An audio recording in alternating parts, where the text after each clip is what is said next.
예, 이번 시간에 우리 메인 매출 전표 입력의 주요 기능 중에 툴바 기능 중에 일괄 변경 기능하고 예정 신고 누락 등에 대한 부분들 정리해 보겠습니다.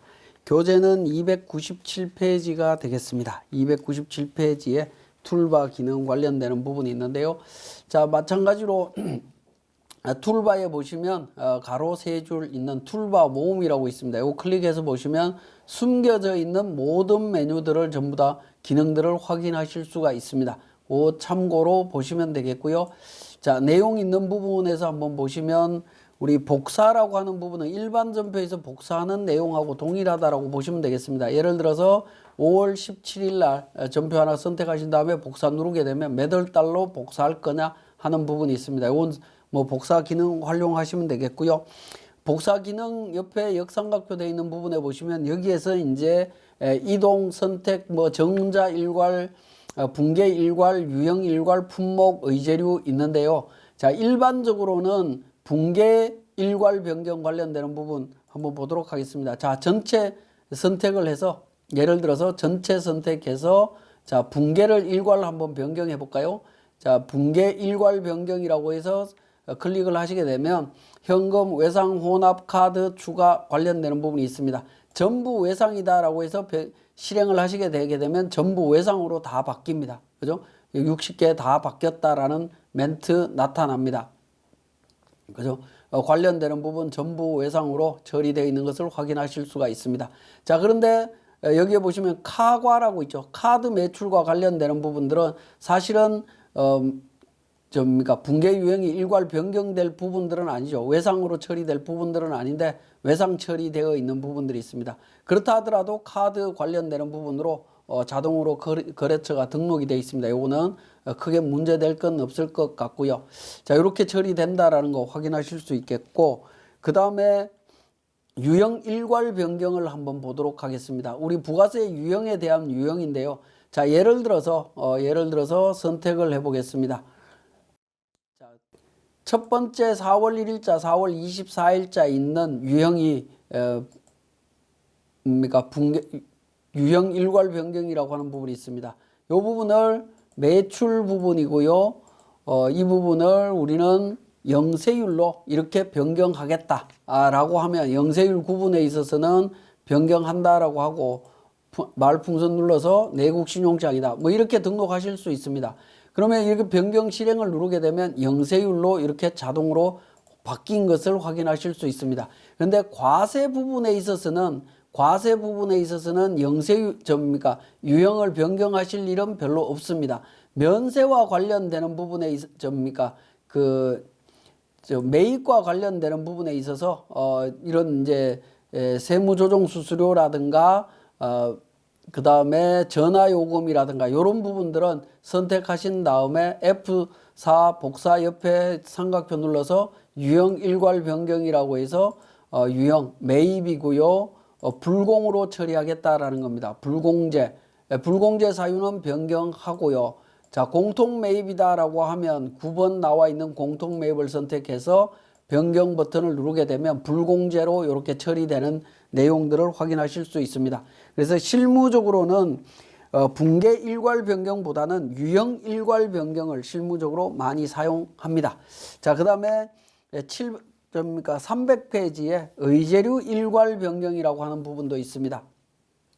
자, 의제류 일괄 변경과 관련되는 부분은 53번 매입 면세라고 하는 부분을 선택을 하셔갖고 우리 의제 매입세 공제가 적용될 수 있는 항목들을 이렇게 선택을 합니다. 선택을 하신 다음에 선택이 다 이루어졌다라고 하면 선택한 내용을 F4 복사 옆에 삼각표 누르셔갖고 의제류 일괄 변경을 선택하시면 됩니다. 1번 의제 매입해서 공제율 104분의 4가 맞다라고 하면 104분의 4로 해서 변경 실행하시게 되면 의제 매입으로 자동으로 적용이 됩니다. 적용이 되고 나면 옆에 보시면 날짜 옆에 보시면 왼쪽에 요 분홍색 바가 생긴 게 있죠. 이렇게 분홍색 바로 정리가 됩니다. 자, 여기서 우리 마지막에 있는 의제류 매입이라고 하는 부분을 클릭해서 보시게 되면 쌀, 김치, 한우 관련되는 부분들이 의제 매입으로 이렇게 등록되어 있는 내용들 확인하실 수가 있습니다. 방금 처리했던 내용들 확인하실 수 있다라는 거 기억하시고요. 자, 그 다음에 복수거래라고 하는 부분도 있습니다. 이 복수거래라고 하는 부분은 뭐냐면 실무에서는 우리 세무대리인들은 복수거래는 거의 사용하지 않습니다. 자, 제품을 입력을 하는데 갑제품, 을제품 뭐 이렇게 그러니까 품목이 적혀져 있는 경우에 등록하는 과정이거든요. 우리 교재 사례에 있는 내용을 한번 보시면 어떤 사례냐 하면요.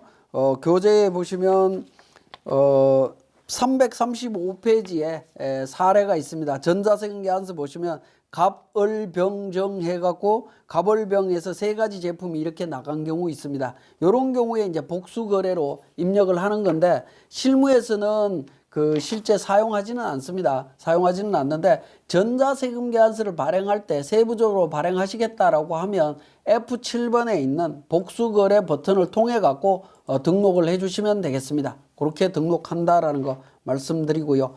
자, 그 다음에 F8번에 있는 과거 데이터 보기에 대한 부분이 나옵니다.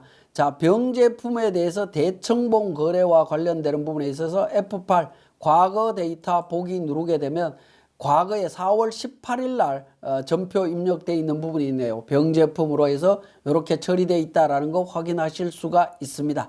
자, 거래처별 이력 데이터 보기 선택에서 F4 전기분 데이터 조회라고 해서 작년도에 처리된 거 있는지 확인해 보실 수도 있습니다. 작년도에도 이렇게 처리되어 있는 내용들을 확인하실 수 있다라는 거 한번 보시면 되겠고요. 자, 그 다음에 자, 우리 기능에서 한번 보시면 자, 전표 입력과 관련해서 붕괴를 할 때 자, 이 부분입니다. 예를 들어서 4월 1일자에 5천만 원 한라물산의 외상으로 처리를 했는데요. 자, 이 부분이 카드로 결제되었다라고 하면 붕괴를 혼합으로 처리를 하고요. 혼합으로 처리를 하고 혼합으로 처리를 합니다. 혼합으로 처리를 하고 F6번에 뭡니까? 적요 및 카드 매출이라고 하는 부분이 있습니다. 자, 이 부분 전표 입력하시면서 제품 매출이라고 입력을 했고요. 차변에 계정 과목을 120번 미수금으로 처리를 하신 다음에 처리를 하시면 상단에 보시면 F8번 적요 및 카드 매출이라고 나타나죠.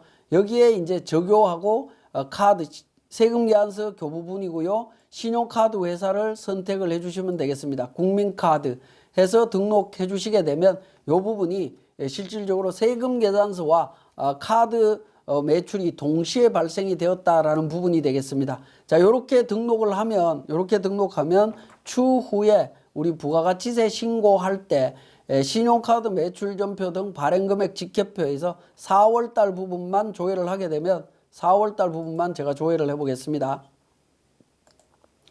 자, 4월달 부분만 조회를 하게 되면 5,500만 원이 세금계산서 발행분이다라고 멘트가 뜨는 부분이 있죠. 이렇게 이중 매출을 그러니까 신고하는 부분이라고 보시면 되겠습니다. 자, 그런 기능이 적요 카드라고 하는 부분이 되겠습니다.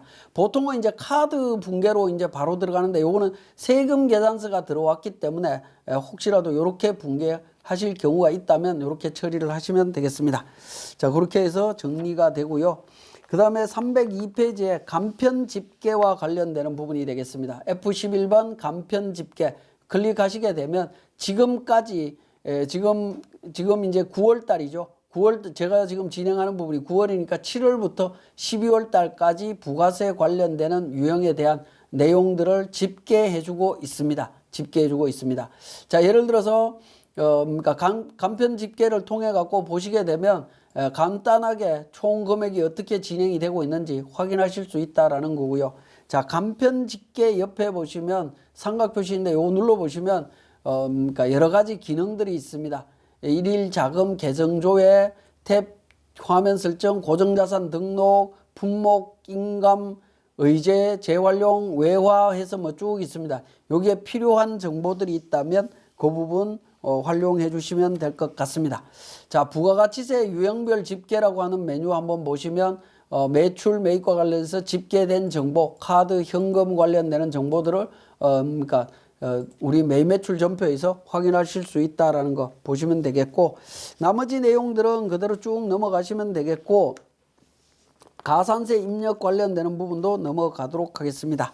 우리 교재 307페이지에 예정 누락분에 대한 부분이 되겠습니다.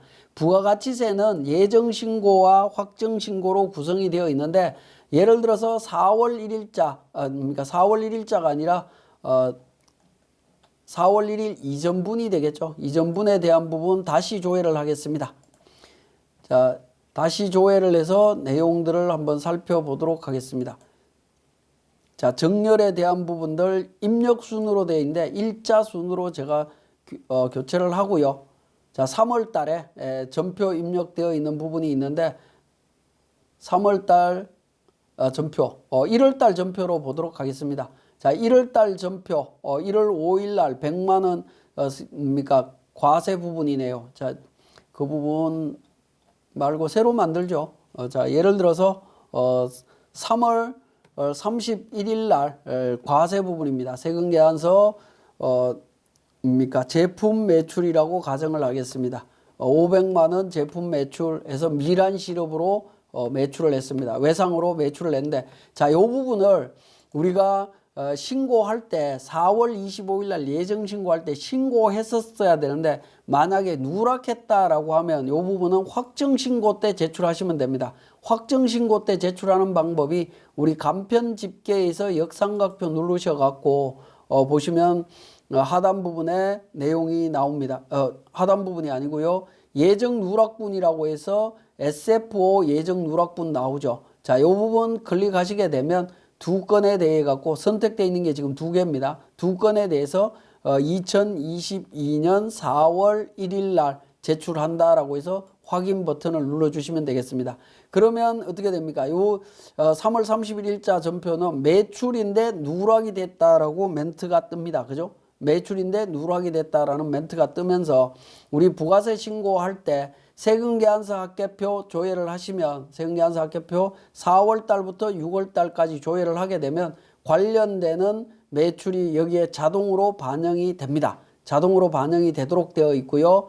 그 다음에 부가가치세 신고할 때 부가가치세 신고서로 가서 조회를 하게 되면 4월 1일부터 6월 30일까지 해서 하게 되면 예정신고 누락분 600만 원에 대해 갖고 누락됐다라고 하면서 오른쪽에 보시면 예정신고 누락분에 대한 정보가 나타나죠. 이 예정신고 누락분이 있으면 나중에 이제 가산세 계산도 별도로 하셔야 됩니다. 가산세까지 포함해서 계산할 수 있도록 기능이 구성이 되어 있습니다. 그렇기 때문에 우리 예정신고 누락이 있을 때에는 우리 SF Shift F5 예정 누락이라고 하는 기능을 통해서 적용을 한다라는 거, 그 부분이 우리 간편 집계 쪽에 숨겨져 있다라고 보시면 되겠습니다. 그 안에 또 보시면 외화 입력이라든가 업무용 차 입력 관련되는 내용들도 있고요. 가산세 의제류 관련되는 부분들이 있습니다. 이 부분들은 제가 별도로 설명드리진 않았습니다만은 어쨌든 전표를 입력하실 때 필요한 사항이 있다라고 하면 관련되는 내용을 확인하셔 갖고 진행하시면 되겠습니다. 자, 이번 시간 강의는 여기서 마치겠습니다.